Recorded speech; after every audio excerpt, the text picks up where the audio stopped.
Hello, Chris here, back with Tesla and Tech. And today we're going to talk about a few different things. First of all, I've added things to the car, more options. Talk a little more about the wheels and tires. I want to go back a little bit and talk about a crash back in, I'm not sure what year. It was a few years ago, a couple years ago at least. And how that problem hasn't gone away. And how I'm very curious about FSD and how that'll be affected. Also talk about FSD now that it is a subscription, and update on EV news. There's lots of good stuff. Let's look at some other things I've done.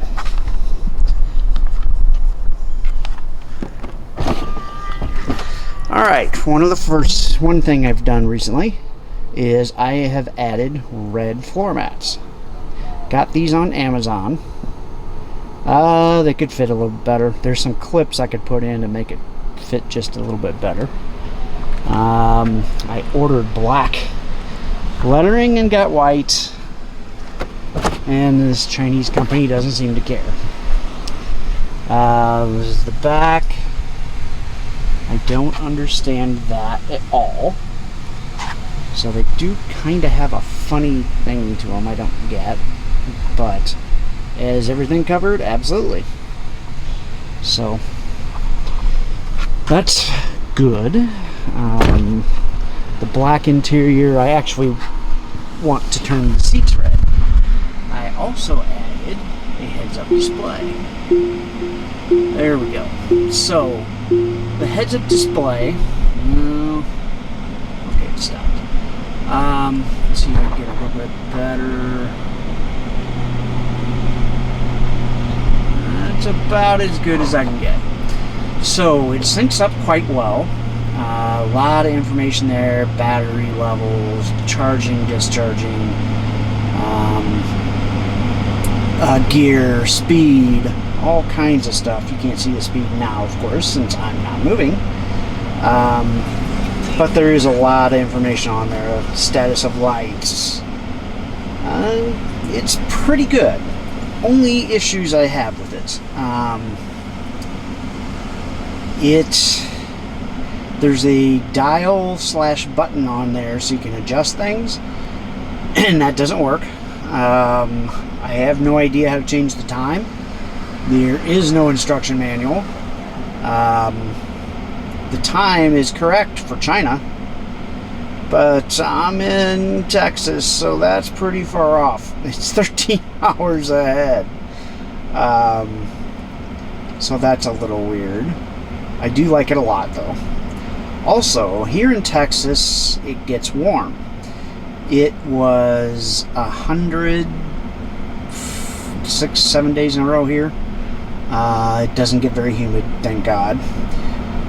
But what that means is in the car, especially in days where it isn't cloudy at all, it gets up to 156 to 159 is the highest levels I've seen.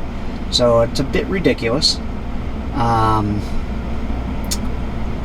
So, given that there's a glass roof and that lets in a lot of heat, I added this. You can barely see because it's just a terrible angle to take a picture, but basically it's a liner, and it has a reflective top to it, so it reflects that sun right back out. Hopefully it'll make a big difference. I won't be able to tell this week because it's going to be cooler this week and just in the lower 90s instead of 100 and 100 plus that we've had the last several days. But it'll get back there soon, and I'll have a lot better idea how much it affects it. The next thing I'll do is the windows. So you can see the back one here is tinted, the front is not. I'll get out so you can see that a little bit better from the outside. So yeah, the back is tinted, the front is not. None of it is ceramic tinting, which rejects heat a lot better. So that probably is the next thing I'll do. Then after that, I'll probably get the seats not replaced, but the color changed. I'd like red. I found one I want. It's on T-Sport line. There's several nice options there. They're not cheap, but they're not horrible. Then I'm still debating. I'm leaning towards let's see if I can back this off a little, slowly but surely. I'm debating a color change. Chrome blue would be interesting, and then ceramic coat it. When I ceramic coat, I'll do it all the way around. The wheels, all the glass, all the body, basically. Makes a big difference if you've never had it done. It makes everything shine like it's wet. It really sheds water and really sheds dirt. You barely have to wash it, and you never have to pay for the expensive washes. So that's nice. It's also about to rain here, it looks like. But, alright, let me switch camera positions here and get back to talking about a few things. Okay, so back again.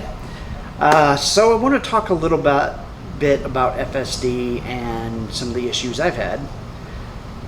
So, Full Self-Driving is now a subscription. It's $200 a month. If it does everything it says it's supposed to do, it'd be worth it for some people. I think it largely depends on you and your use. If you are traveling a lot, FSD will come in handy. If you are like me and have trouble staying awake at times, FSD can come in handy. Can give you that split second as you nod and wake up. One of the things I've noticed having autopilot in my previous car that was a lot better than the current autopilot, I tended to stay awake better when it was on autopilot. I don't know why. Maybe because I can move around more and pay attention, but I don't have to pay as much attention. I'm not sure, but I did. It's weird.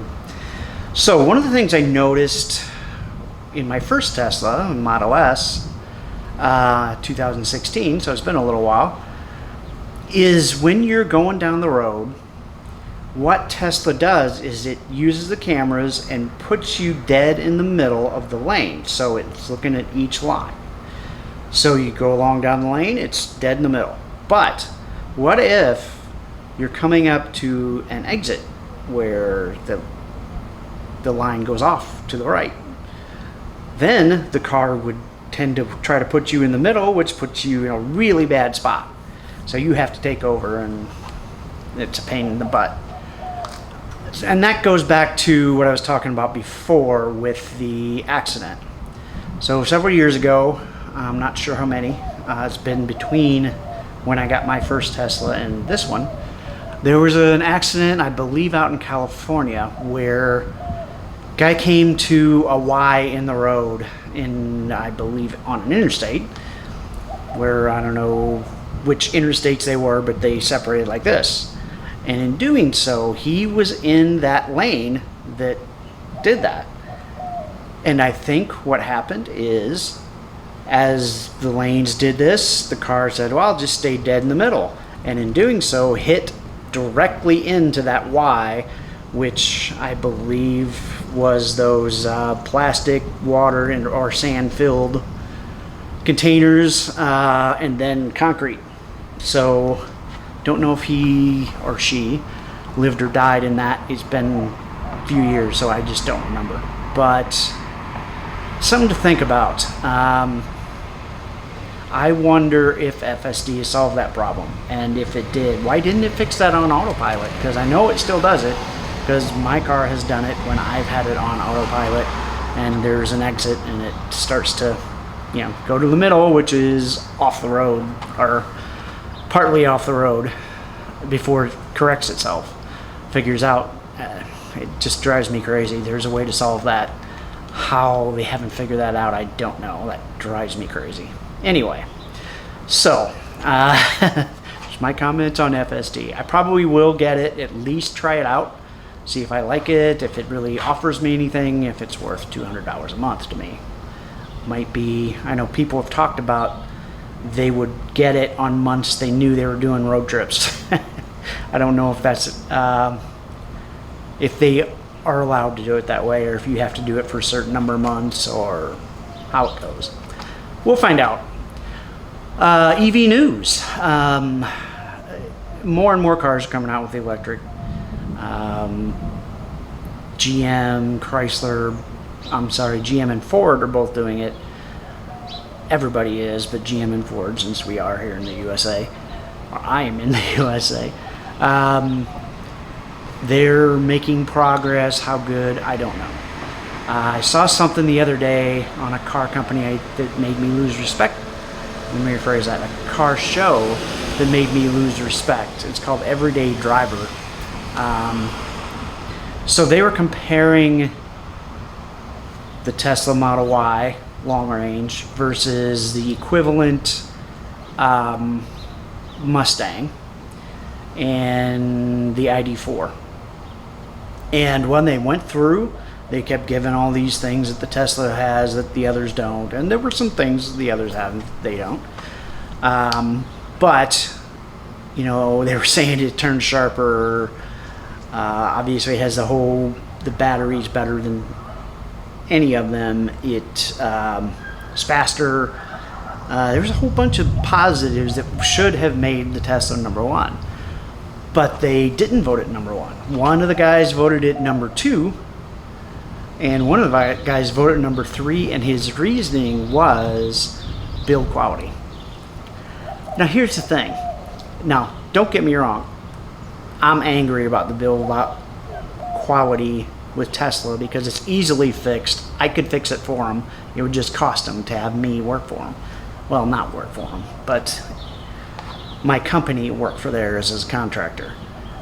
I could solve these problems easily, make it more reliable, solve some of these, or push to have some other problems solved, but so far they aren't that smart.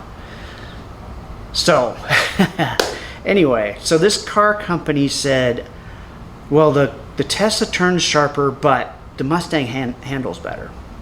Okay, could be an accurate statement, but here's the thing. Define what you mean by it handles better. Does it turn more G's? They did say they thought it had just a little bit more feel because all these cars are electronic steering, so they do feel a little bit different. So are you saying it feels better and that's why you say it handles better, or does it turn as many G's? Because this turns hard, and I seriously doubt the Mustang's better. If you look back in Mustang's history, they handle like crap for the most part. They've gotten better the last few years. Last 5-6 years, I think they've gotten much better.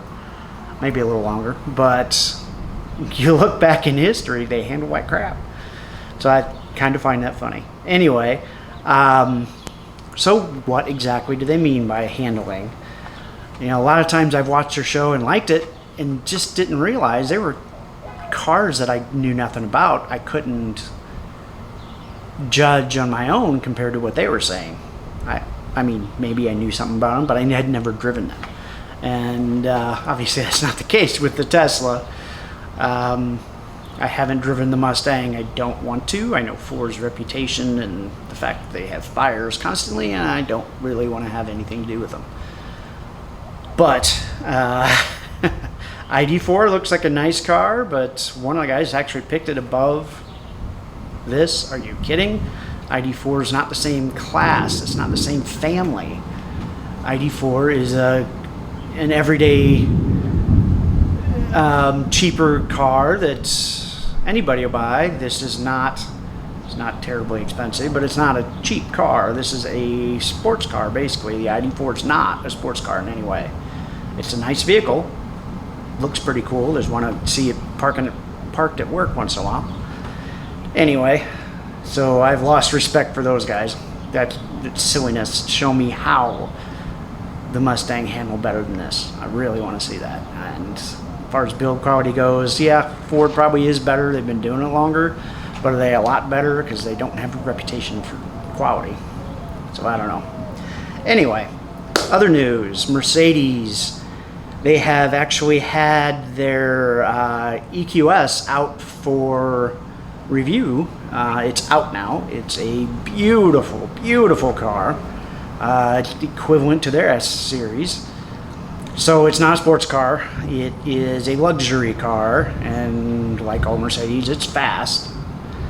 Most Mercedes, it is fast, but it's not anywhere near Tesla fast. And that may not matter to a lot of people, and that's cool. They have an EQE coming out, which is their E-Class version. It looks also very nice. I just love their interiors. But we'll see how it actually is when it comes out. The only thing I've seen is pictures of the interior. Well, let me rephrase that, of the dash. I haven't seen anything else, so I can't really comment on that.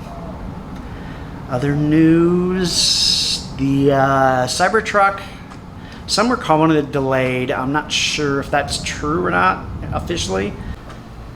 Alright, just finishing up, but the camera got a little overheated and it's just about to pour here. So I moved the car in the garage and we'll finish up here in the garage. So, getting back to the Mercedes, I do like them both. The EQE, if it's like an E-Series, will handle well, will be much more of a sports sedan. It should be interesting. But here's the thing. And Tesla has delayed their Roadster. When is somebody else going to make a Roadster? I am looking for funding to be able to convert anything into electric, but not there yet. So I will be looking for the funding for that soon. Because I want a Roadster. I love having a convertible, and as much as I love this, I do like having the top down. Hopefully I'll be able to get back to that by next spring. So, finishing up, lots of new stuff going on. Tesla has raised their prices a bit. The Model S, I believe Elon's pretty much said no steering wheel. It's just going to be the yoke, which means I will not own one because I will not have a damn yoke on a car. Unless it's a race car that I'm not turning, I do not want a yoke. It doesn't make any sense. Something you're going to actually drive, it's just stupid. I tend to drive with my hand on top of the steering wheel often. Or maybe off grabbing the side like this or above where the yoke is. It just doesn't make any sense to me, and that would be an absolutely idiotic move by Tesla if they don't offer a steering wheel as an option. They may not like it, but people do. You're chasing people away, because I wouldn't buy a Model S if that's my only option. If the truck's going to be that way, then that's going to be a big problem for me. It's just absolute insanity. So we'll see what happens. So that's finishing up for today. We'll be back soon talking about whatever's going on. Whatever new things I have done, which it'll be a few weeks before I get much else done here. We're starting to get into more expensive things coming up. So the ceramic tinning isn't too bad. It's still $300-400, $500. Depending on who you use, etc. Ceramic coating on a car can range from a few $100s if you get stuff that doesn't last very long, or up to $1,000 or $1,500 if you get stuff that lasts forever.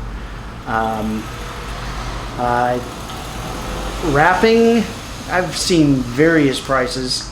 I saw a guy in New York had a color I'd love to see on this. And for him, wrapping it and putting ceramic coating was $3,000. that's a fantastic price. We'll see if anybody around here can match that. But anyway, more to come on my Tesla, more to come on EVs overall.